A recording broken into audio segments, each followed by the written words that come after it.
No domingo, todo o Brasil, como o mundo inteiro, vai ser o mais triste. Né? Coloca aqui. Coloca só aquela tela com a morte do Isso, que é capa do jornal, né? Deixa aí. Capa do jornal Dia. Com a morte do Papa Francisco. O Papa teve muito tempo internado para tratar de uma pneumonia, depois bronquite, nos 2 pulmões. E o Papa, ele não é que ele no hospital ele se recuperou totalmente. Ele não se recuperou totalmente, mas os médicos temiam que por conta da idade, por conta do estado de saúde, a permanência muito prolongada dele no hospital pudesse causar outras infecções. Então ele foi para o Vaticano, para casa, né? E lá a recomendação era de muito repouso, repouso absoluto. E muitas pessoas que têm fontes no Vaticano são unânimes, as pessoas que eu vi são unânimes. Dizer que o Papa optou por não seguir esse protocolo de repouso. Ele optou por seguir uma agenda que ele sempre manteve, né? Visitou presídio, recebeu o vice-presidente dos Estados Unidos, foi uma das últimas pessoas a estarem, um dos últimos líderes de Estado a participarem de uma audiência com o Papa, aparição pública, Papa móvel, e infelizmente ele morreu na madrugada do sábado para o domingo lá na Itália. E a Igreja Católica está de luto. O Vaticano agora, além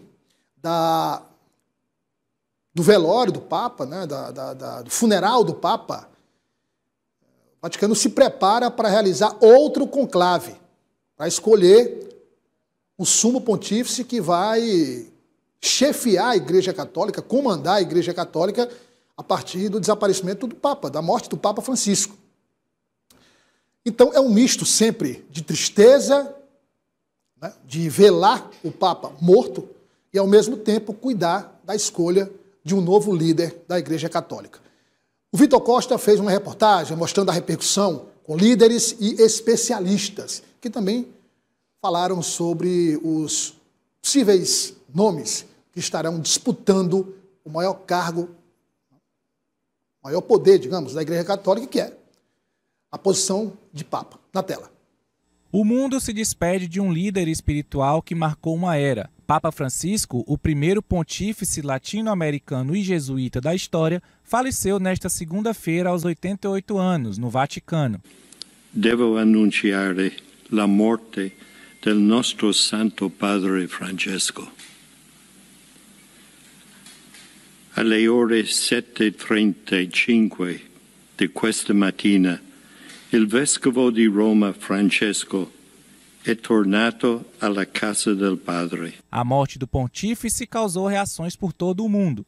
Em Teresina, os fiéis lamentaram a perda do Papa. O sentimento de uma grande perda, de um grande homem, né, que ele tem, que tem deixado bastante ensinamento, bastante para os pobres, né, para a favela, lembrando que o Jesus sempre está lá. Para mim, o grande ensinamento é o da misericórdia, de sermos misericordiosos com nossos irmãos, a simplicidade dele, né? Ele quis sempre essa igreja em saída, a igreja que vai ao encontro dos outros, né? Dos irmãos, especialmente os mais pobres, né? O Papa Francisco, ele foi um papa fora dos padrões, né? Nós vimos que ele se destacou justamente por ser fora do padrão.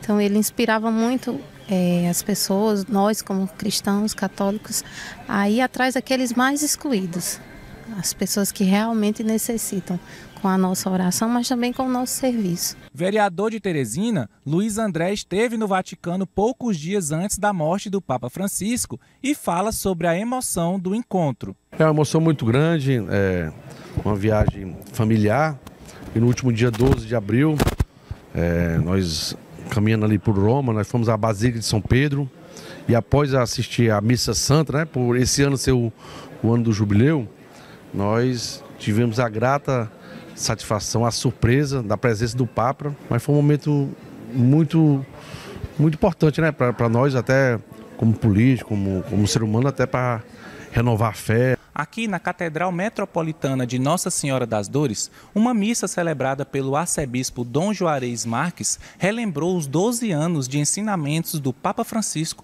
como principal líder da Igreja Católica. Entre tantos ensinamentos que ele deixou, está aquele de nos comunicar a alegria do Evangelho. Nos ensinou a voltar ao que é essencial.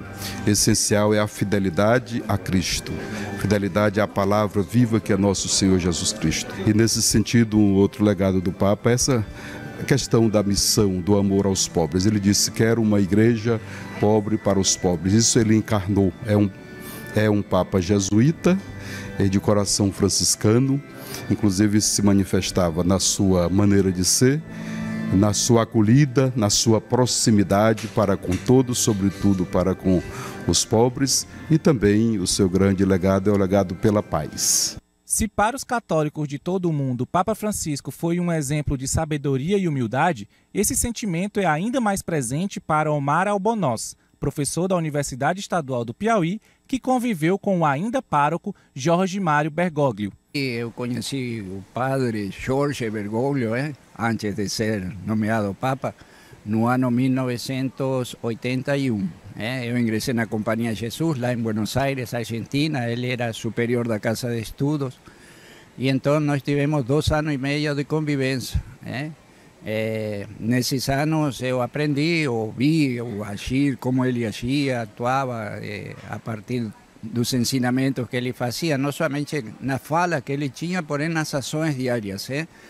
Ele era uma pessoa muito simples, ao longo de sua vida sacerdotal, não somente como na época como padre, depois também como papa, também continuou com essa simplicidade. Com gestos simples e palavras firmes, Papa Francisco aproximou a Igreja dos que mais precisam, deixando um legado de compaixão, justiça e esperança.